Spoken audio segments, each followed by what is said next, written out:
我当初一见他，便晓得他是个不安分的。那东海上来的妙卿，昨夜果然出事了。也不知道他到底犯了什么事。听说昨天夜里，我们娘娘还去为那妙卿求了情，在君上的书房里跪了半夜。娘娘还真是万中无一的娘娘，人长得美，性子也和顺，却不知君上为什么从来也瞧不上她。我分到娘娘殿中这么长时间，却还没见君上来过一回呢。唉，娘娘不容易，真是不容易啊。是啊，娘娘这样善良慈悲，将来怕是要吃青丘那位上神许多苦头。听他们说完，你可听说青丘那位上神，像是已有14万岁了？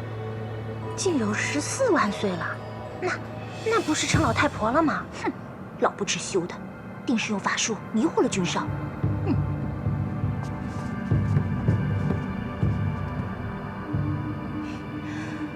我依稀记着，这天宫里有一道规矩，是不得妄议上神，是不是？是。这2个宫女太不像话了，惹怒上神。动怒倒是没有，只不过偶然听到别人这样说，不大顺耳罢了。虽然我是不太计较，但这天宫这么大，总是要让人知道，这规矩立在这儿不是当摆设的。你们说是吗？上神说的是。而且这后宫呢，最忌讳热闹。我看这2个小仙娥也是性子太活泼了些，恐怕不适合这份差事。不如你们挑拣挑拣，帮他们另谋份差事吧。是。今日阿离也不在，我自己在这天泉也是无趣。你们在此候着吧，我去挑几本书来。是。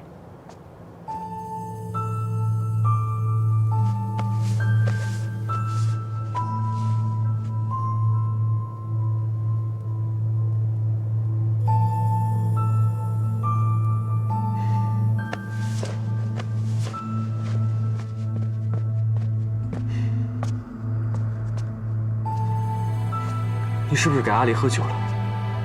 他从昨天下午睡到现在都没醒，到底怎么回事？我不过昨天多喂了他2壶果酒，让他醉了个酒罢了。他睡到现在都没醒，你怎么不通报我一声？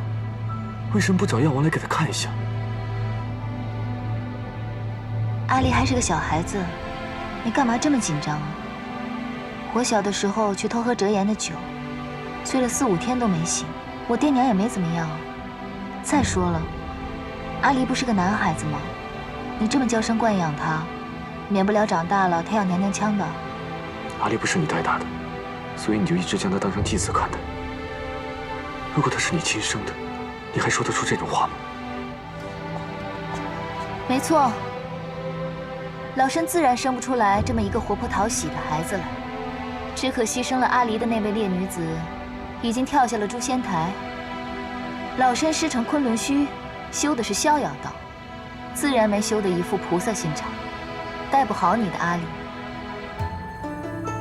我记得夜华君的那位侧妃，心地倒是善良的很，肯定能将阿离照顾得很好，免得在我这里吃亏了去。你不用说这种话来气我，你知道我不是这个意思。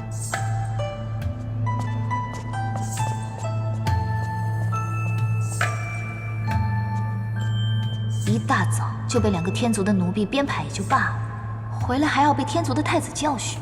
我来此处是养伤的，又不是受气的。上神，上神可见到方才是谁从这院子里出去了？怎么了？慢慢说。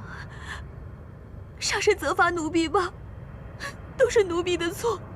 上神对小殿下这般好，就算是奴婢的主子再生，也会感念上神的。此番若因了奴婢，让小殿下栽在素锦娘娘手里，那奴婢就……你刚刚说团子栽到素锦手里，是什么意思？是奴婢着急了。方才上神前脚刚刚走，素锦娘娘就来了，说是受了仙气指引，来一览芳华看看贵客，顺便看看小殿下。那素锦来见我，是，可君上早在300年前就说过，素锦娘娘是不得靠近一览芳华的。素锦娘娘这些年也一直遵守着规矩，可今日不知怎么的，突然就来了，奴婢死活拦着才将她拦住。没想到我刚去后院打水，回来就发现小殿下不见了。你先别担心了，抱走团子的是夜华，跟那素锦没什么干系。上神说的可是真的？我骗你做什么？若真是那素锦把团子抱走了，我早就去抢回来了，还留在这安慰你吗？那便好，那便好。不过话说回来，看你如此提防素锦，这素锦可是与团子他亲娘跳下诛仙台这件事情有什么干系吗？天君明令了，任何人不得提起此事。当年知道这件事的仙娥，都被派去各仙山，不在天宫了。好了，你不必说了，我也懂了。他们现在在哪儿？你便带我去看看吧。若团子无碍，我便将他抱回来。是。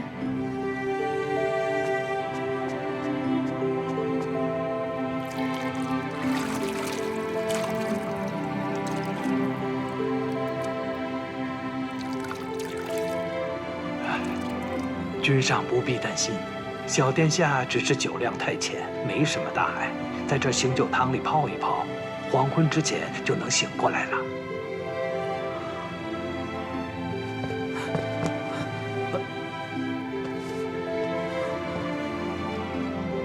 阿离怎么了？回三殿下，小殿下就是酒量太浅，多喝了2口。啊？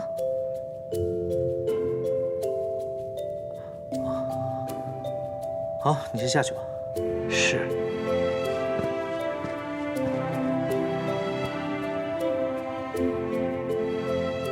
哎，方才有人跟我说，你火急火燎抱着阿离从一览芳华冲出来，我还以为小阿离出什么事儿了呢，让你如此忧心。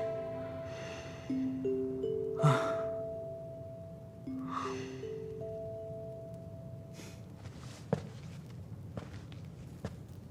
我以为你把白浅带到天上来，也算好事将近，会心情愉悦呢。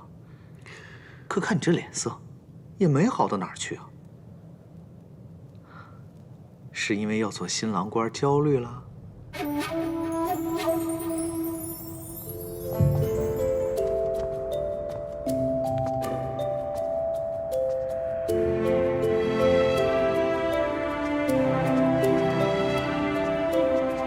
上神，团子如何了？回上神，小殿下如今已醒了。醒来了，为何不跟你一道回来？君上说，小殿下方才泡了药汤，今夜就留在紫宸殿了。那今天就不送过来了？罢了，我还是去看看吧。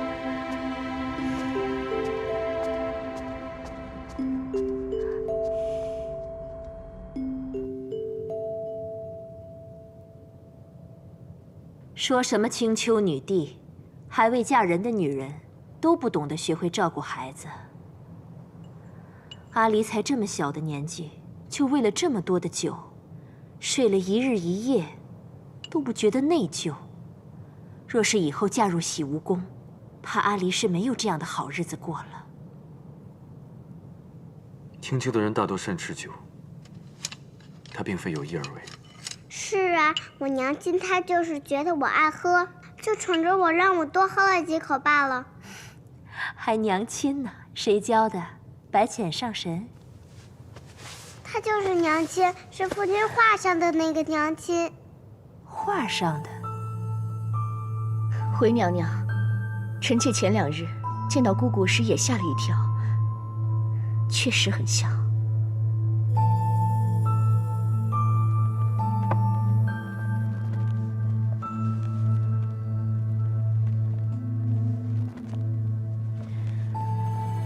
总想让你忘了300年前的事情。如今，你心里有了这个上神，本宫反倒忐忑不安了。夜华，你告诉娘，你是心里真有这位青丘白浅，还是把他当做那个凡人了？母妃多虑了。夜华的妻子，便是天君赐婚的白浅，儿臣从未把她当作别人。那就好，那就好。你作为侧妃，于情于理都应该拜见一下这位上神。臣妾今日便去了。不巧，姑姑她去了上清境天泉，明日一早，臣妾便再去一趟。好。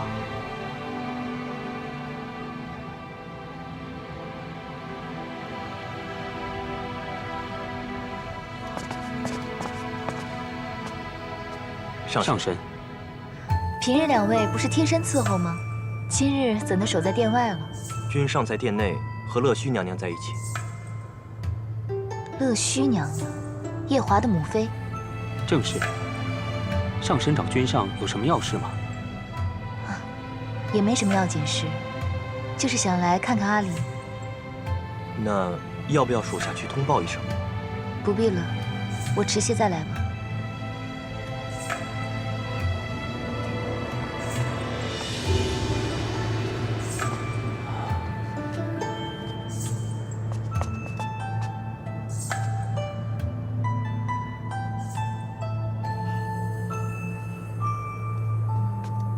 母妃您真是，总是取笑臣妾。你都嫁入洗梧宫300年了，肚子还没什么动静，我不该问问吗？娘娘，这事又不是臣妾说了算。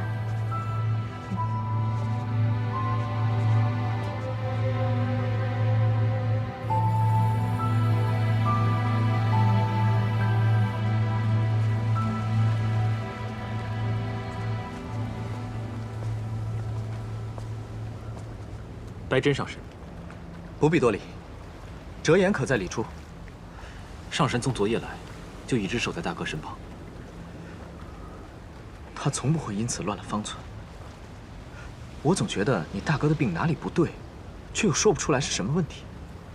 白真上神说的不错，不论从我大哥病的起因，还是到折颜上神的表现，都很是蹊跷。不说了，先带我进去。上神请。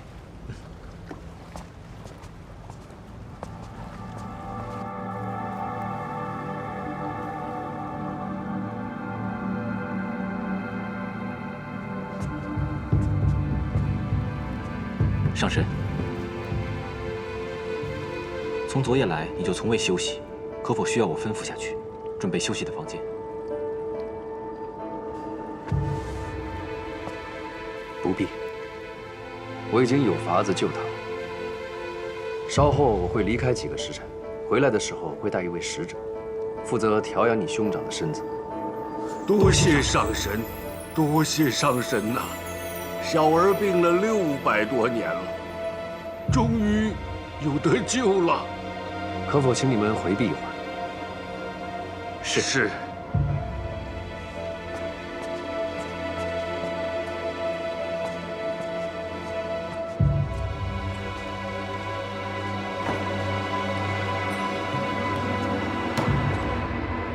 前日你离开，我想起你的神情和语态，总觉得有什么地方不妥。现在你又让他们都下去，难道你是有什么要紧的事要说？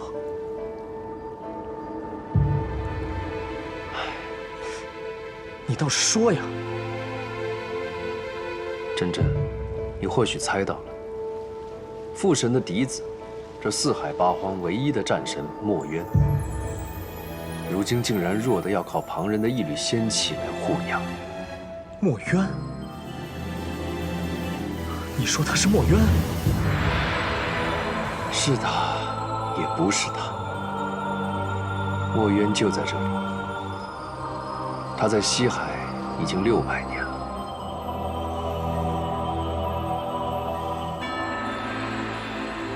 你可知道，昆仑虚荒废7万年，你的16个弟子散落四海找寻你的下落。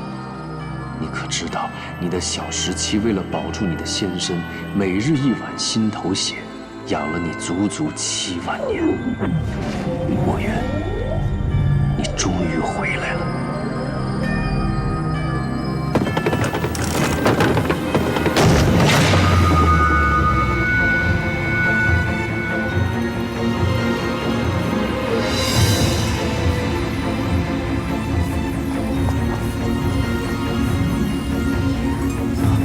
师傅，是你吗，师傅？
师父，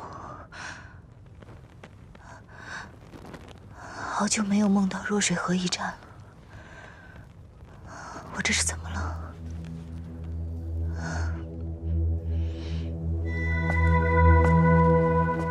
我还是不敢相信，墨渊他真的回来了。珍珍，你先在这里守着，我去将小舞带过来。你要去告诉小舞？这是他师父，他用心头血喂了7万年的人，他判了7万年的人，我当然要立刻告诉小舞，让他马上来。不行，你不能就这样去。你的意思是，夜华？对，我就是害怕夜华会多想。你要记得，他是天族太子，如果他知道自己的未婚妻这样对待别的男人，就算那个人是他的恩师，这也不妥。可夜华早已经知道墨渊的存在了。大紫明宫一战，就是他将小舞和墨渊给救出来的，你忘了吗？这不一样。就算他见到墨渊的仙体，也肯定知道墨渊已经魂飞魄散了。可如今墨渊的元神就在这儿，总有一天是要彻底返回昆仑虚，重振天族的。这可不同。此时的墨渊对他来说，是一个真真正正活着的人。你说的倒也不错。看来我让小舞知道之前，得去和这位天族太子见一见了。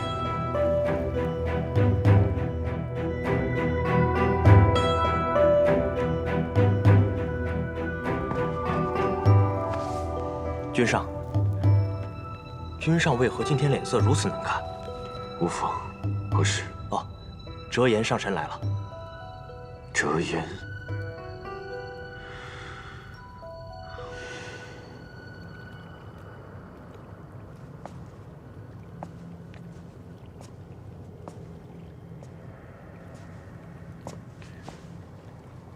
折颜上神。太子殿下，不知上神前来所为何事？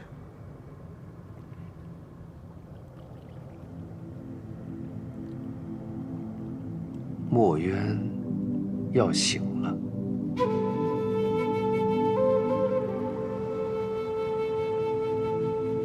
是吗？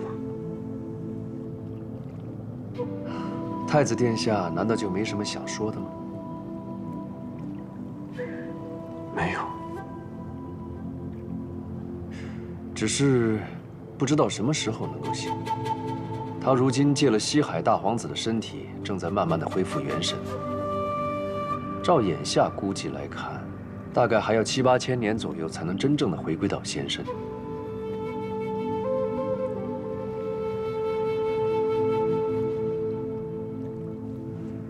昨夜我去看墨渊的元神时，忽然想起小舞他拜师的那一年，他初次上昆仑虚，就是我带他去的。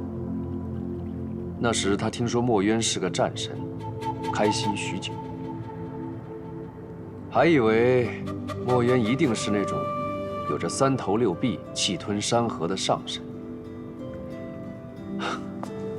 没想到拜完师后，他竟然还难以相信墨渊竟然长得如此模样。喂，你真没讹我啊？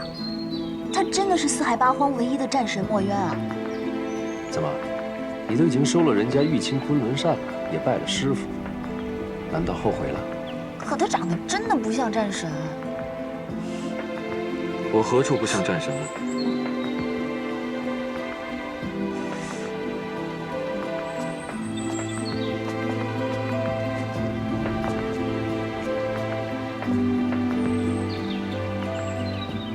师傅，你生得如此秀气，像极了戏折子上那种与凡间小姐在后花园私会的小白脸，如何提得起轩辕剑呢？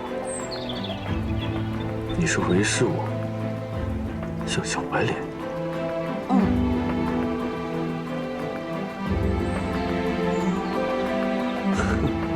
墨渊呐，墨渊，我这次真的送了你一个好徒弟，日后你可有的受了。哼。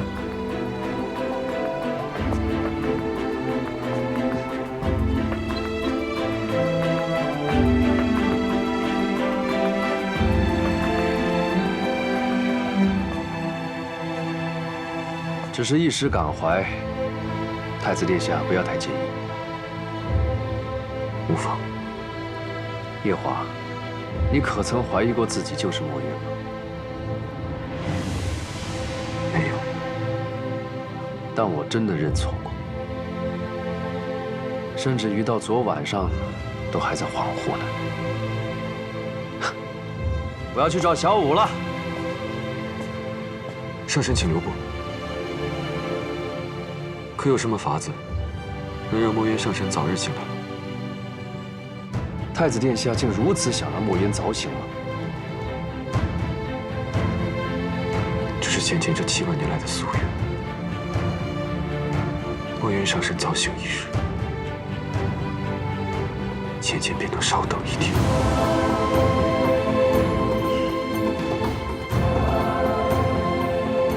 好，那我就坦白告诉你，如果想让墨渊早醒的话，首先我需要结魄灯。结魄灯。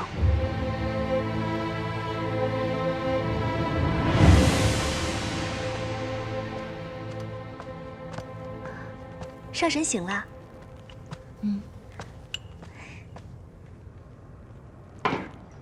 你先洗把脸，我这就去为你准备早膳。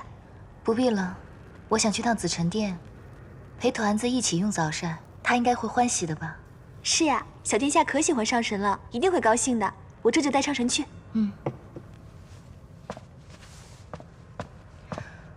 罢了，我还是去上清境吧。上神怎的不去陪小殿下了？毕竟不是自己亲生的，稍有怠慢又要被人批评，还是避避嫌吧。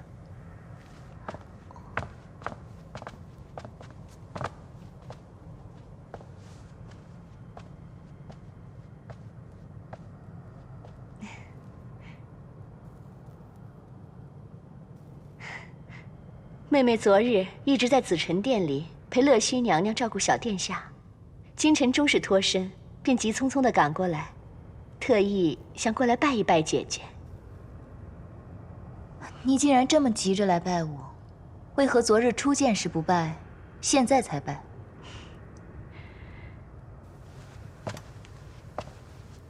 这天宫与别处有些个不同，若是一场慎重的参拜，必得收拾出合宜的礼度，方能显示出参拜者的虔诚。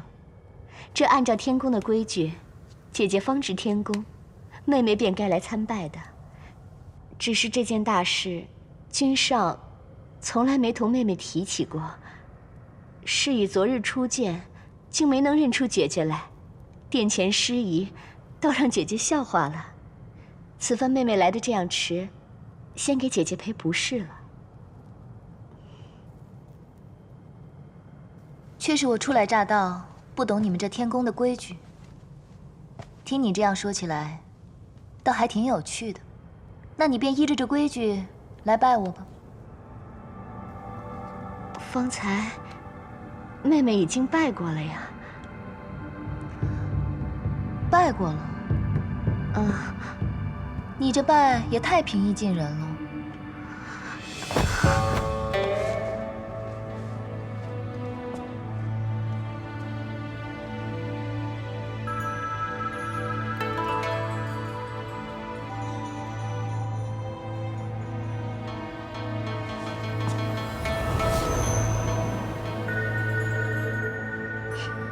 你这又是做什么？方才那一拜，妹妹是依着侧妃拜正妃的规矩；现在的这一拜，却是要拜恩人。姐姐这几个月来对阿离的照拂，妹妹实在是感激不尽。阿离打小便失了母妃，因着姐姐的容貌，错将姐姐当成自己的娘亲。如此失礼，还望姐姐你能多担待些。担待倒不必，我很喜欢她。君上对阿离的母妃用情很深。当年阿离的母妃跳诛仙台，君上便跟着一同跳了下去。被折颜上神救回时，在紫宸殿一躺就是60多年。姐姐你看，这一揽芳华丽满院的桃花，就是君上为了纪念阿离的母妃所种下的。君上这200多年来，没有一时是愉悦的。姐姐，你既然同阿离的母妃长得像，妹妹觉得这实在是个缘分。方才的这一拜，也是盼着姐姐你能够早日同君上成婚，以慰藉君上那颗已经死了一半的心。这侧妃倒真是机灵得很。这是要说我青丘白浅能得夜华如此倾心相待，只是因为和阿离娘亲长得很像。亏得我在凡界游荡时瞧了许多这样桥段的戏本子，方能入木3分地领会他这个话背后的意义。你既和我推心置腹地说了这么许多，我也应当同你讲几句心里话。姐姐请说。素锦，你心里所求的东西，并不是人人都想要的。做神仙，还是不要太聪明的好。姐姐说的话，妹妹听不太懂。听不懂是吧？听不懂的话，回去闭门思过几日，自然便懂了。是。先别急着起来，我还有几句话要提点你。我这个人呢，一向受四海八荒众仙朝拜，依的是我们青丘的礼。你若说要来正经的拜我一拜，需提前3日沐浴更衣，吃斋焚香，3日后方可向我行3跪9叩之礼。这礼是麻烦了些，但若是你那夫君夜华来拜我，我也是受得起。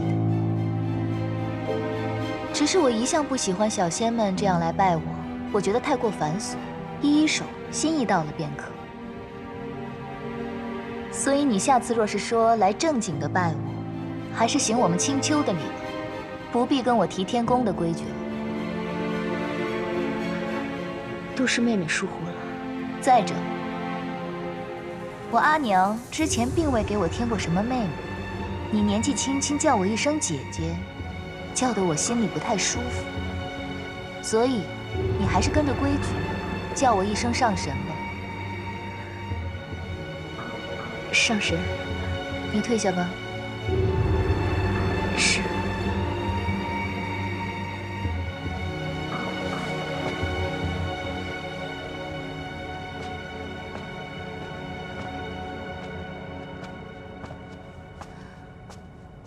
想不到夜华竟是这样的情种。当初他应该是爱团子娘爱得深切，若我推断的没错，团子娘应该是被这素锦逼得跳了诛仙台吧。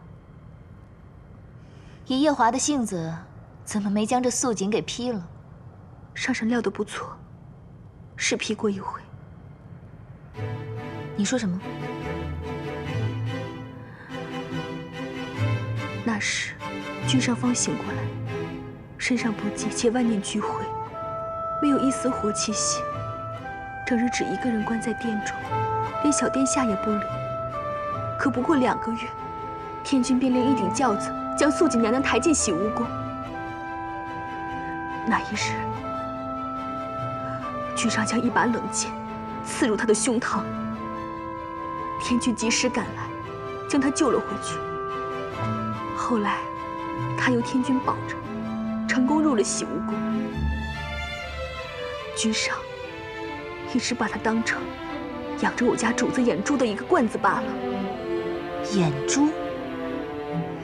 她那双眼珠，便是从奴婢命苦的主子身上偷来的。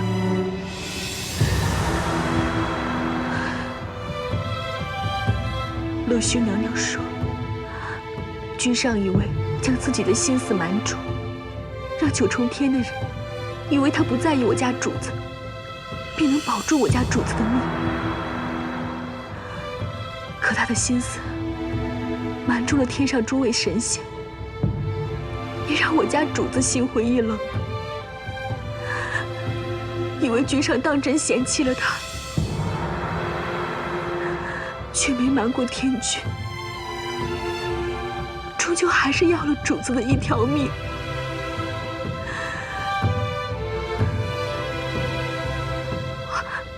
奴婢失言。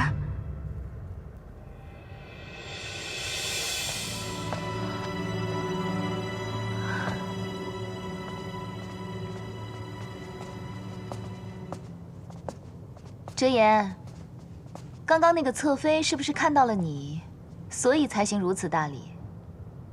很多年没见你使小性子了，啊！今日我来听这墙角，却听得很有收获。你四哥常常埋怨我当初不应该送你去昆仑虚，送错了。说你不过就是学个艺，怎么学得整个人不太灵光了？完全没有当初他待你时的天真活泼了。我已经14万岁了，要什么天真活泼？不过呢，夜华这侧妃确实不大合我意。我一向偏爱小仙机警灵敏，但机警灵敏过了头，在我面前自作聪明，我就不大喜欢了。你此番前来，不会只是为了听我的墙角吧？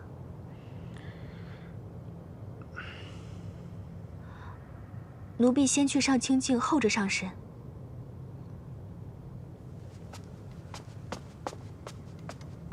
折颜，300年前你就是这副神情，告诉我，师父兴许要回来了。当初我就空欢喜一场，如今，我告诉你，墨渊真的要回来了，你也不急吗？你当真不是在骗我？丫头，这次绝对不是骗你的。前些日子，我跟珍珍去了趟西海，办了一趟事情，在那里遇到了西海大皇子。那时候我就发现这西海大皇子身上的仙气很不一般，于是我就施了仙法，查探了一番。结果查探下来，竟被我发现他是2个人，醒着的那个是他自己，睡着的另一个如何？另一个便是你师父墨渊。你怎么知道的？你年少时也曾跟我学过这门法术。西海大皇子身上沉睡的另一个人，我随着他的源头追随过去，查出他是由一片一片破碎的灵力结合而成。试问这四海八荒，还有谁能够凭着虚无缥缈的灵力，将一个破碎不堪的人一片一片的重新结合起来？那也就是墨渊才有这个本事。再则，他是父神的嫡子，我是父神养大的，从小我们两个便在一起，他的仙气，我自然是熟悉的很。从前你曾经跟我提过，说墨渊灰飞烟灭之前，曾嘱咐你们10几个师兄弟等他。我一直以为那是他留给你们的一个念想，直到昨夜我见到他，才真正叫我佩服。墨渊这辈子从没让人失望过，这才是峥嵘男儿的本色。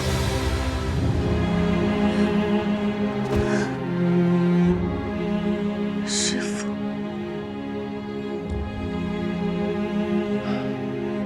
他花了7万年才到今日这个模样，如今还有一点散，需要借旁人的仙力继续调养。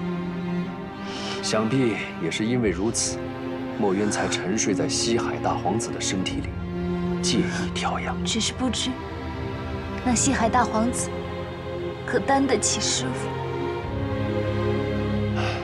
这西海大皇子的身体只不过普通尔尔，他一身的仙力，除了要供自己修养，还要来分散调养墨渊。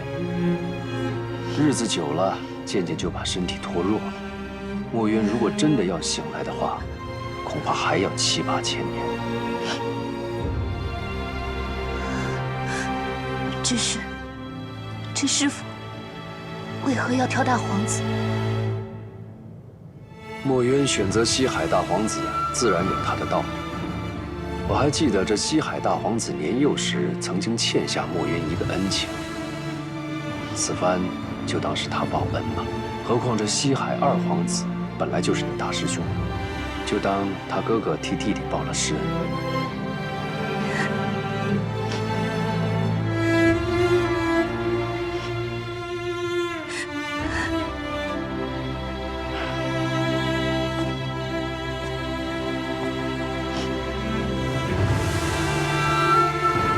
丫头，你怎么哭了？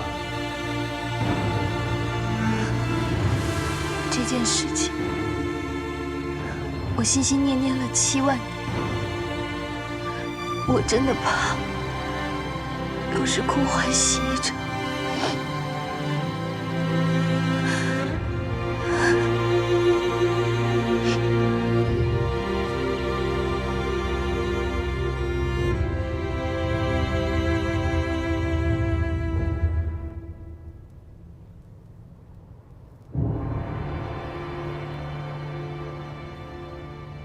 方才你恨不得捏朵云彩，立即奔向西海，怎么眼下又如此磨蹭呢？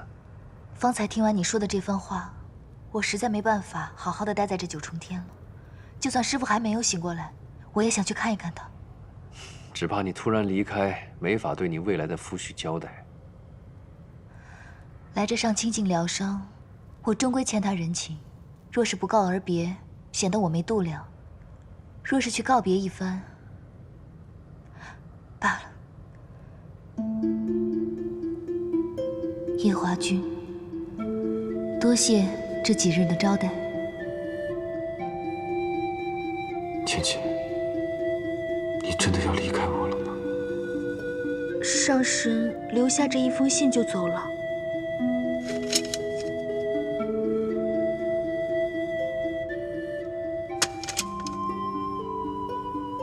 他可还有什么话吗？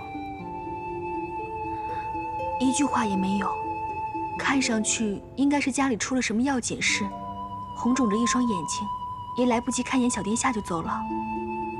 去吧。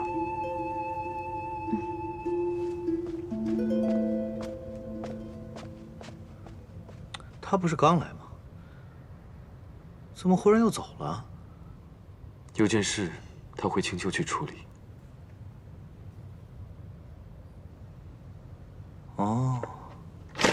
那你心情无碍吧？我在这里候了一盏茶的时间，等你帮我解决一件棘手的事。究竟什么事能让三叔说出棘手二字？就你那表妹，知月公主现在正在父君的大殿里折腾，哭着喊着要下凡去与帝君一道受戒。能管住她的，只有天族太子夜华君你了。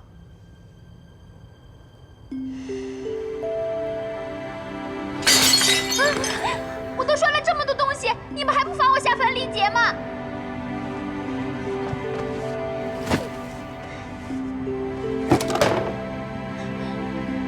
听说这个东西很值钱，我就摔它，这样总该可以罚我了吧？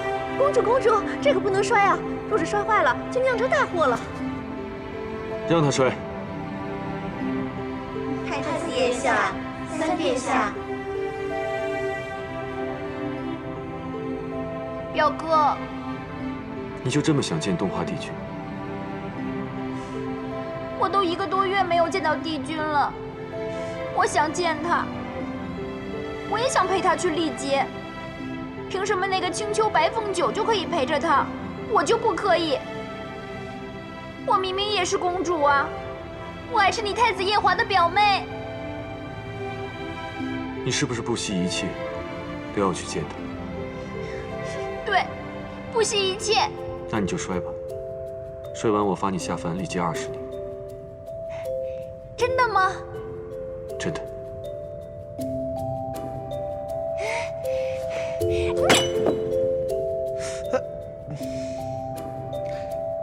我不是让你来劝这小丫头的吗？你怎么就让她摔了呢？明明知道是求之不得，却还不惜一切要去试的人，这天下能有几个？我为何不成全他？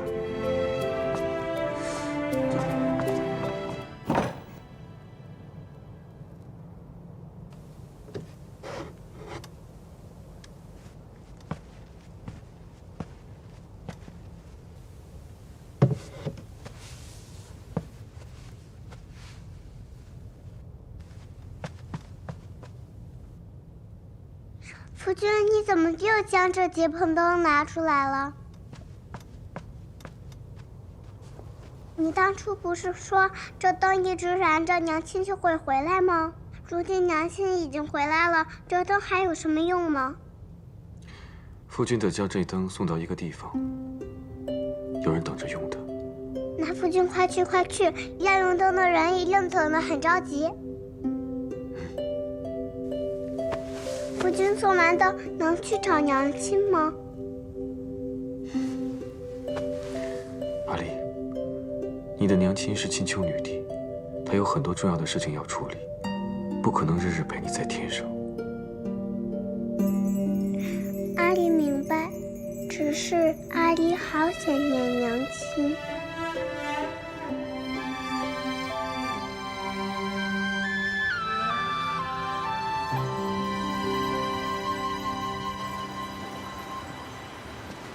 东南西北4海的水军，我印象最淡的便是这西海水军。当初与大师兄闲聊时，他说从他爷爷那一辈开始，近2代的西海水军都为人十分低调，才令得西海一族在4海8荒都没有存在感。唉，就是这么一位低调多年的西海水军，却为他大儿子做了一件很不低调的事情。他儿子不是已经病了600年了吗？儿子病了，请人来医就是了，能做什么？这600年前，西海水军为了治他儿子，四处张榜告知。水军，小心告罪，小心告罪。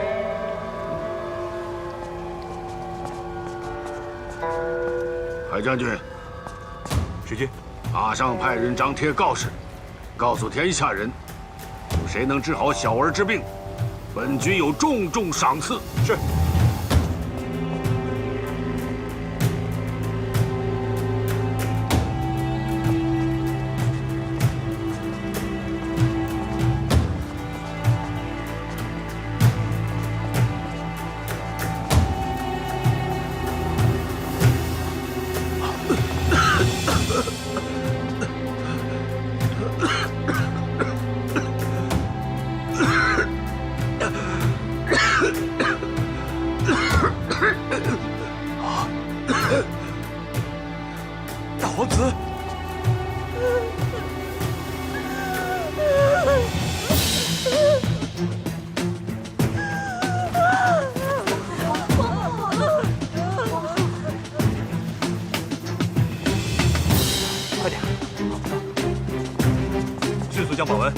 八荒。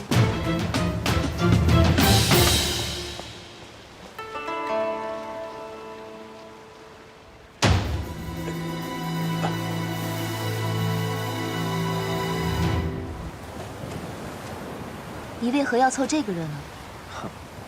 就在前些日子，你四哥偶然间听到你大师兄提起这件事情，自然就想到了我，要我去帮一帮他。难怪这四哥看在大师兄的面子上找到了你。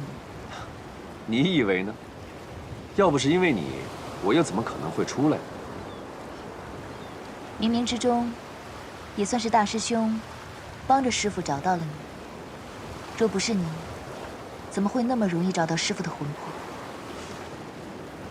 冥冥中自有注定。若要墨渊的身子骨恢复得顺遂，那蝶雍的身子必须好好照料。接下来的日子就要辛苦你了。这本就是我该做的，谈何辛苦？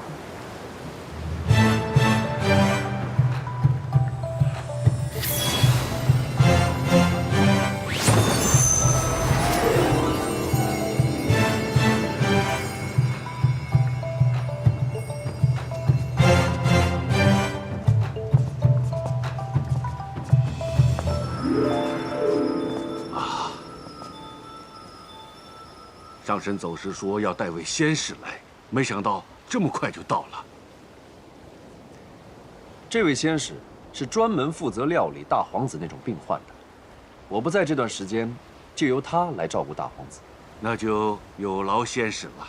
好说好说。二位请。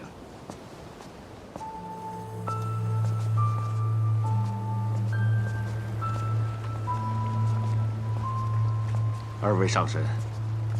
前面就是小儿所住的福音殿了。不妥。仙士，什么不妥？莫非对小儿的病有什么？回水君，小仙只是想到一件事情，非常紧急。啊，但说无妨。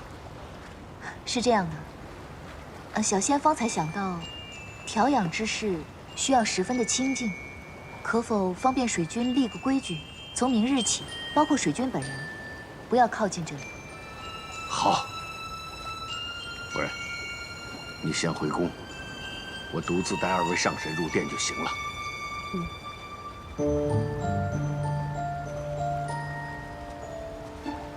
二位请。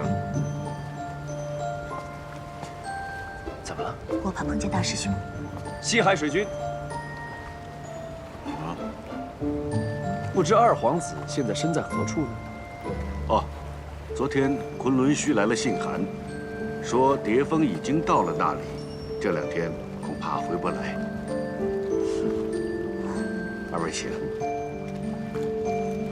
回不来，哪怕他回来了，如今墨渊都要醒了，害怕碰见你大师兄了。再说吧。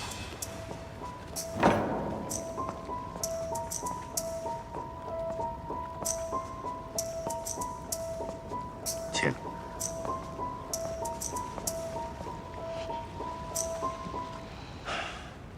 你眼下定是想急着见到墨渊，但又害怕见。去吧，你都等了7万年了。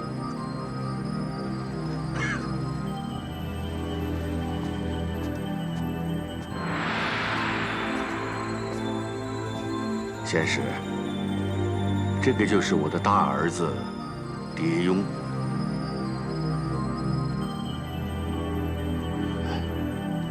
蝶雍，立在你面前的这位锐气千条的仙士，便正是折颜上神座下首屈一指的弟子。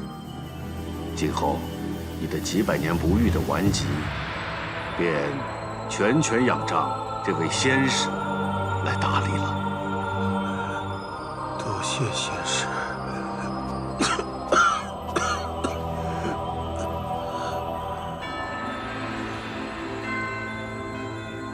这脉象，不虚不实，不缓不红，不浮不沉。正如折颜所说，再正经不过的脉象。仙士，小儿的病，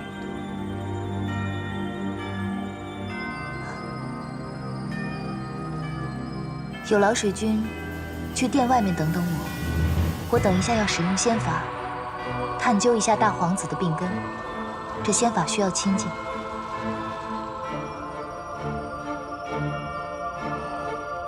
是。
师父，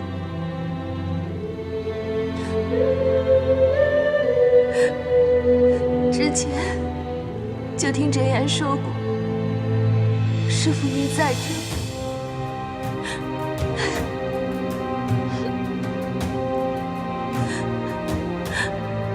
徒儿终于找到您了，徒儿来晚了，师父。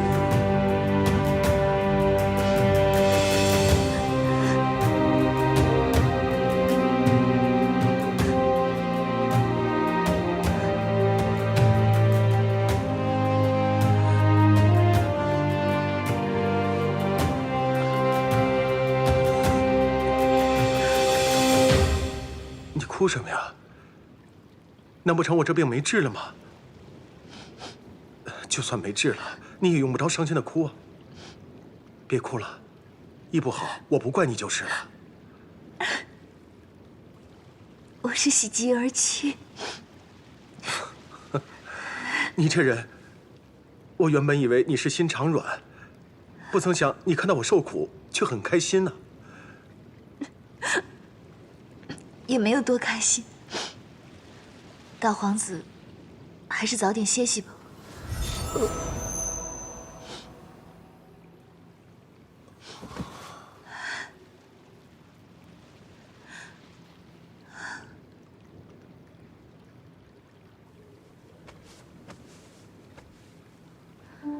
直言说的没错，若仅靠着蝶雍这副不大健壮的身子骨，师父少不得需要调养7、8千年才能真正醒过来。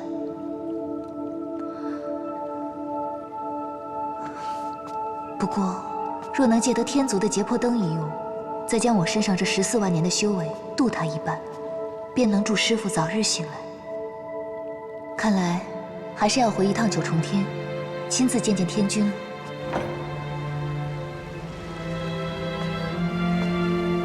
折颜上神呢？折颜上神说有些要紧事要处理，让仙使先留在西海，明日便回来。那你们水军呢？方才有贵客至，水军前去大殿迎接贵客了。若是些微小事，仙使尽管吩咐婢子们就是。那去迎客大殿，带我去见你们水军吧。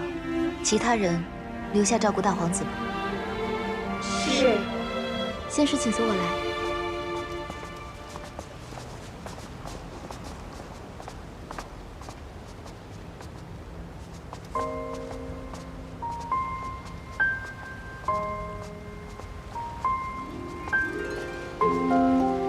仙使，请。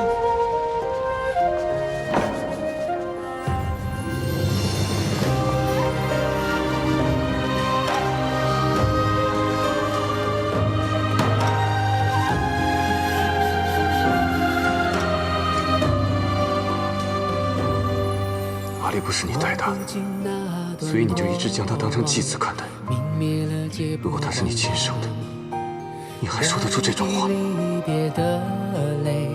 灼烧着我的胸膛，爱在天地中流转，一颗心为谁奔忙？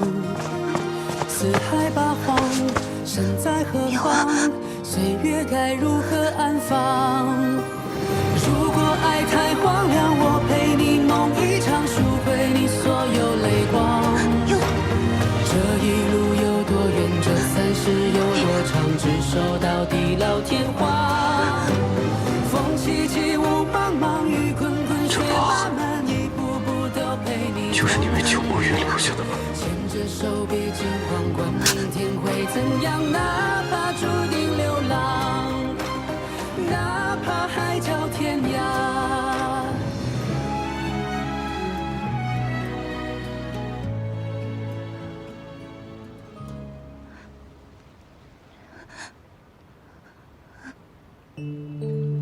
白起，你的心里面可有半点我的位置？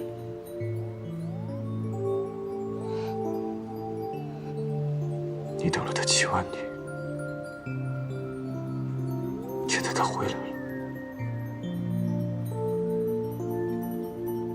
你的心中当然没有别人的位子。是我妄想了。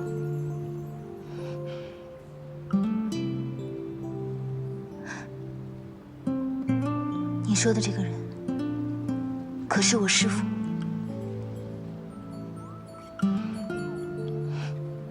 我师父回不回来，与你有何干系？而且师父的事情，仅有我、四哥还有折颜知道。你是怎么会知道的？是折颜告诉我的。我还知道，你为了让他早日醒来，需要解破灯。告诉我，你拿了解破灯之后，还准备要做什么？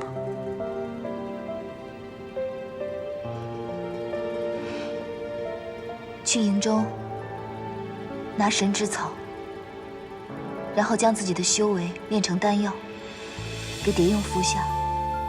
不出3个月，我师父便能醒过来了。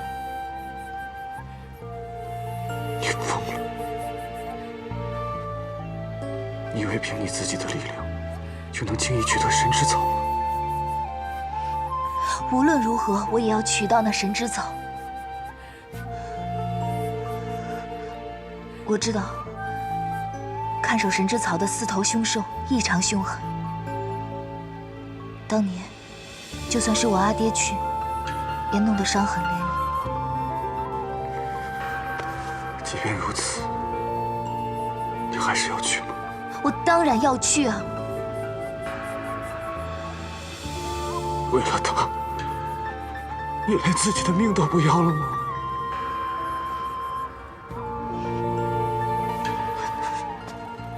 夜华，你此番来得正好，我刚好有事要与你说。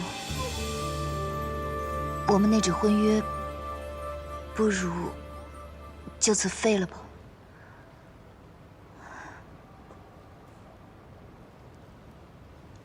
你说什么？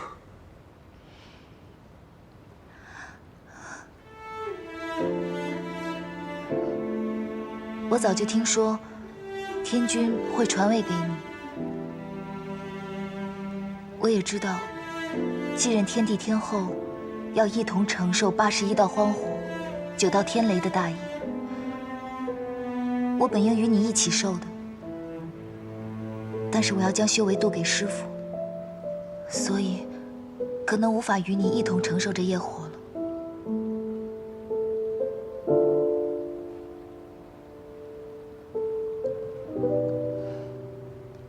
其实当初你我本没有什么干系的，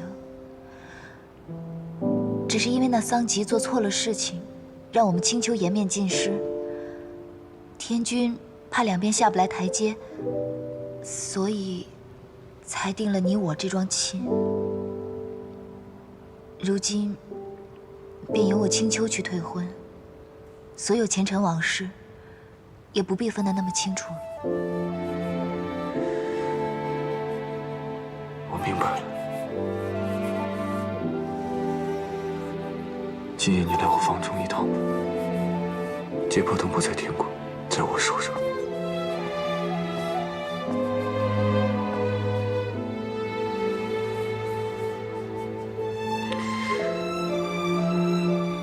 原来真的只是我在妄想。可是，我欠了你多少，你又欠了我多少？怕是早已乱成一团，理不清。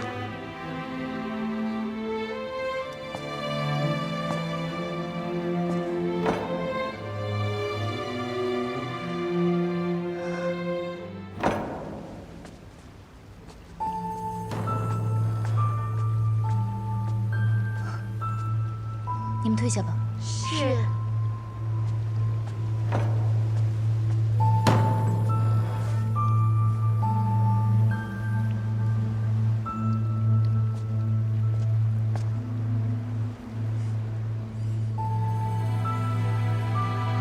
四哥，你来找大师兄喝酒的？我此前虽喜好与你大师兄喝酒，不过此次是专门来看我的妹妹的。有劳四哥费心了。我原本就是过来看一看你，不过眼下这么瞧着，你这伤倒是好了，但是你的脸色怎么看着这么奇怪啊？煞白煞白的，莫非是墨渊回来了？你不开心吗？啊？我挺开心的，我哪儿不开心啊？那你怎么一副魂不守舍的样子？兴许是因为方才我用了法术，一时没缓过来。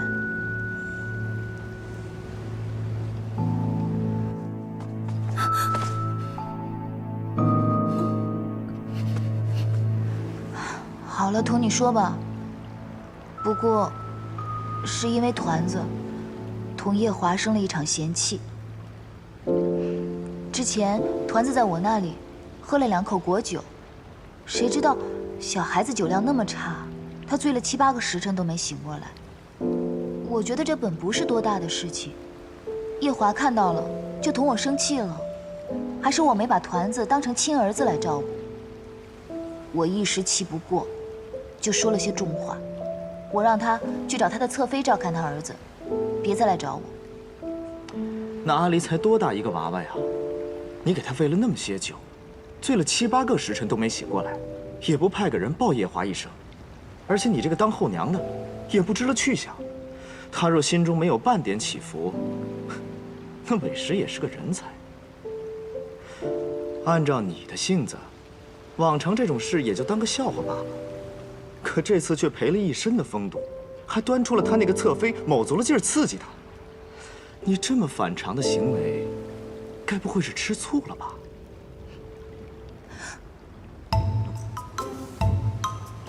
不可能。不过，我上9重天这2日，气度确实大不如前了。看见那素锦侧妃全身都不对劲，也受不了叶华他说了我2句。莫非我真的是吃醋了，还醋了这么久？你果然是吃醋了。不会吧？我整整大了他9万岁，如果动作快点，孙子都有他一般大了。我还想着帮他纳几房貌美的侧妃呢。四哥，若我真的对他有感觉的话，当时他向我表白的时候，至少我心里应该有感觉吧？什么？他竟然向你表白了？好，能一眼看中我带大的人，这小子颇有眼力。啊，说到年龄问题，我们阿爹也大了阿娘15000多岁，只要相貌登对就可以了。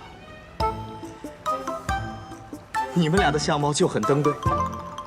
说到娶侧妃这个事儿吧，从前折颜心心念念的也要给我娶一个夫人，可是娶了很久都没有娶成。他应该是觉得这4海8荒没有哪个女神仙配得上我。你呀，天生就是少根筋的。于风月之事本来就不在行。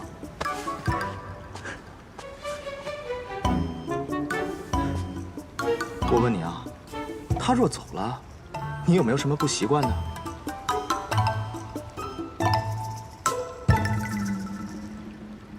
夜华初来青丘的时候，确实是不习惯的，但想着，反正日后要同他成婚，都要住在一处，所以便随着他去了。白天的时候，他拉着我散步；他批公文的时候，我在旁边嗑瓜子；晚上再陪他下2盘棋。我想着，反正日后成婚，千秋万载都要这样过，也就渐渐习惯了。不过方才你这样一问，我倒想起来了，夜华来青丘之前，我到底是怎么过的？今日看来啊，你10有8九是瞧上夜华了。不过你也不用这么纠结，夜华他既然当时立下了誓约，若日后他不遵守的话，哼，那这样看来我就放心了。那我先走了。哎，四哥，你放心什么呀？那他真的违背誓言吗？那我该怎么办啊？说我是真的对夜华动了心，那我白潜这14万余年，岂不是越活越回去了？竟会对这个比我小9万岁，等闲该叫我一声老祖宗的小子默默动心。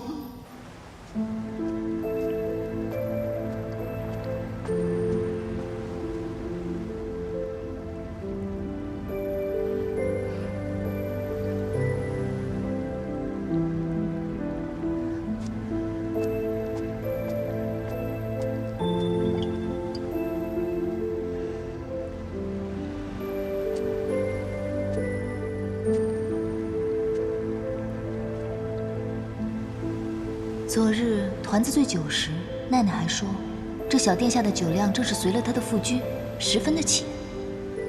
1、2、3、4、5，5个酒坛子，酒量并不算浅。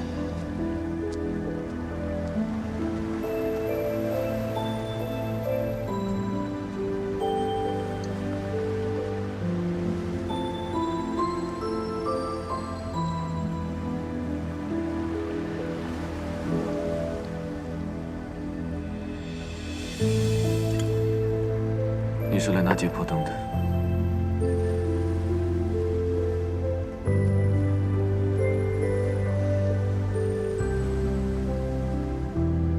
随我来。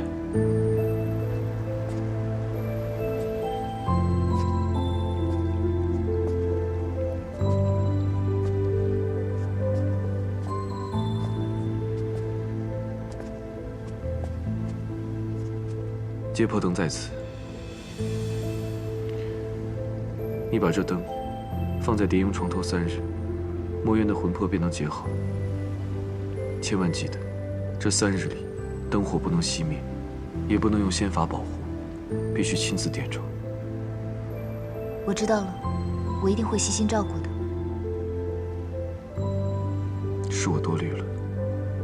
照顾墨渊，你一定会尽心尽责。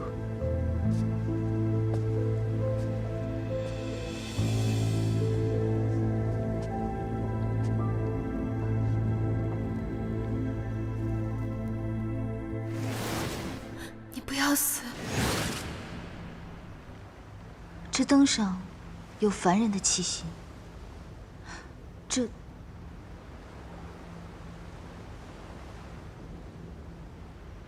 灯我用过。我记得奈奈曾跟我说过，你想用这结魄灯做一副团子他娘的骨肉之躯，那这灯我便收下了。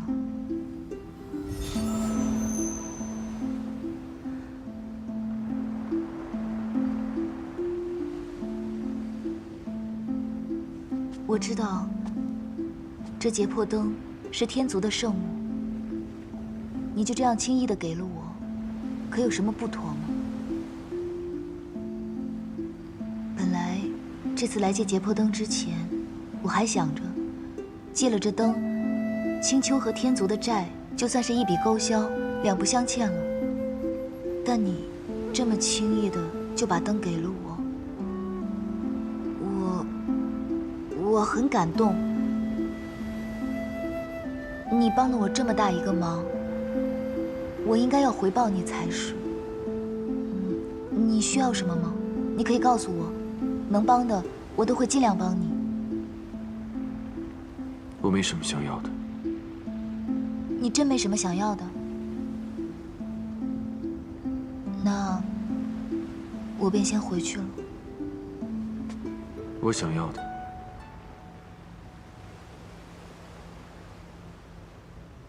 我想要的，自始至终不过一个你罢了。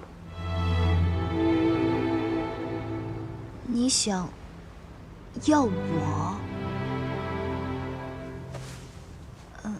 当我没说，我还是先回去了。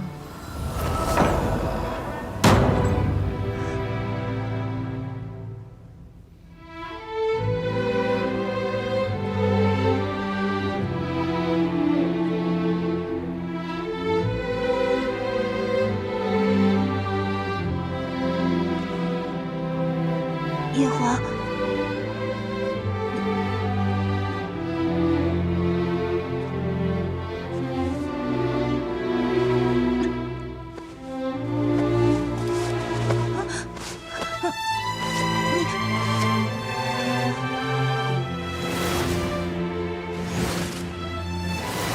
这难道是日有所思，夜有所想？我对夜华的心思已经龌龊到了这个地步了。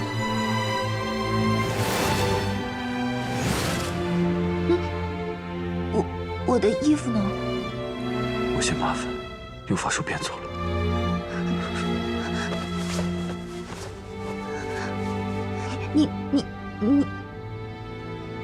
你是要和我一起？我要和你在一起。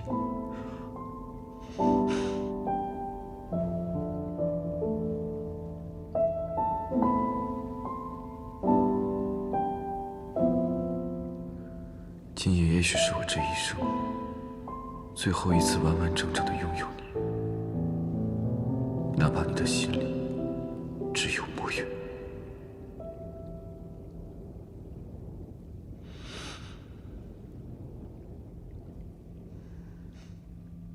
怎么还没睡？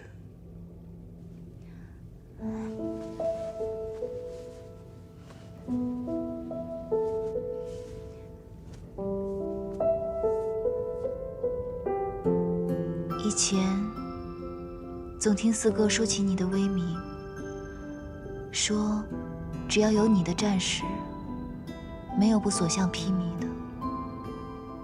怎么与鲛人族那一战，你却差点灰飞烟灭？若不是我故意放水，区区鲛人族如何能伤得了我？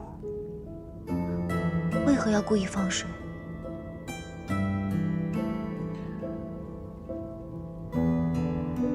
我这一生从未羡慕过别人，唯独羡慕我二叔。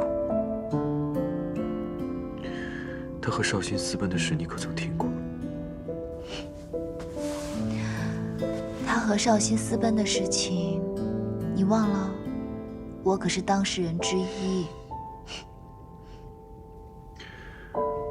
二叔求人得人，虽然过程坎坷，但是结果最终圆满。天君虽宠爱他，却从未立他为太子。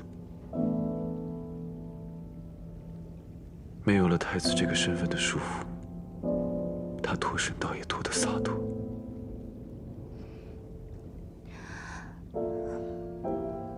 那你呢？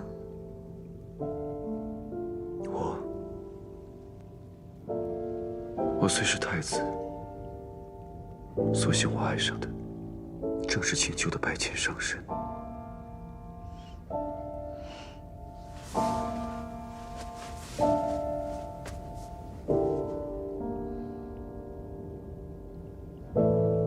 芊芊，若有一天走了你的眼睛，你可会原谅他吗？这天上地下，有谁敢夺走我的眼睛？若那个人是我呢？是你。你要真是拿走我的眼睛，我跟你的交情也就到此为止了。